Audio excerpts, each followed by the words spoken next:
गर्मियों के दिन थे और गर्मियों की छुट्टियां भी चल रही थी। राहुल, ज्योति एक शाम दोनों अपने घर के बाहर खेल रहे थे। तभी उनकी मम्मी, और राहुल, ज्योति जरा इधर आओ जल्दी से। तभी राहुल और ज्योति अपने घर को चले आए। जैसे ही राहुल ज्योति घर के अंदर आए और अपनी मम्मी को मुस्कुराते हुए देखकर, क्या बात है मम्मी, आप इतना मुस्कुरा क्यों रही हो? बात ही कुछ ऐसी है, तुम्हारी नानी का कॉल आया था। आज उन्होंने हमें बुलाया है। कल को हम सब नाना नानी के घर जा रहे हैं। फिर ये सुनकर तो राहुल ज्योति की खुशी आसमान छू गई। चलो पैकिंग शुरू कर देते हैं, नाना नानी के गांव चलते हैं और एंजॉय करते हैं। फिर क्या, दूसरे दिन सुबह सब लोग जल्दी नाना नानी के गांव के लिए निकल पड़े। राहुल ज्योति का नानी का घर काफी खूबसूरत और छोटा सा गांव था, जहां सब खेती बाड़ी करते थे और प्यार से रहते थे।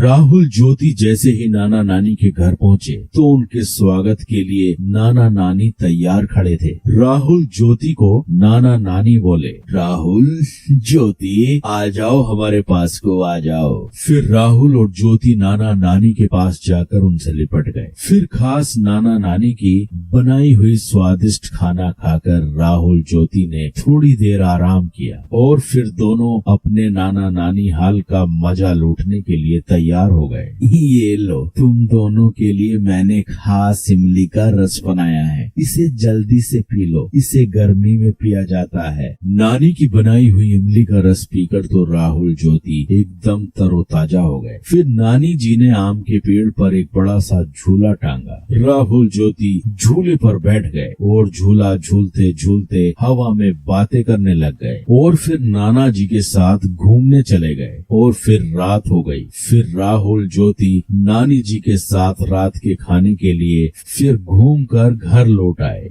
नानी जी, मैं आपके हाथों से खाऊंगा। नानी, मुझे भी खिलाओ ना। ये सुनकर नानी जी हंसने लगी। ठीक है, मैं तुम दोनों को अपने हाथों से खिलाती हूँ। फिर क्या, राहुल ज्योति ने नानी के हाथ से पेट भर कर खाना खाया और खाना खाने के बाद सब लोग सोने की तैयारी करने लगे। और फिर राहुल ज्योति को गर्मी महसूस होने लगी। नानी जी, घर के अंदर कितनी गर्मी महसूस हो रही है, पंखा भी गर्म हवा फेंक रहा है, आपके घर में एसी भी नहीं है। हमें तो एसी की आदत है, अब तो हमें रात भर नींद नहीं आएगी। यह सुनकर नाना नानी के साथ सब लोग हंसने लगे। यह देखकर राहुल और ज्योति ज्यादा कंफ्यूज हो गए।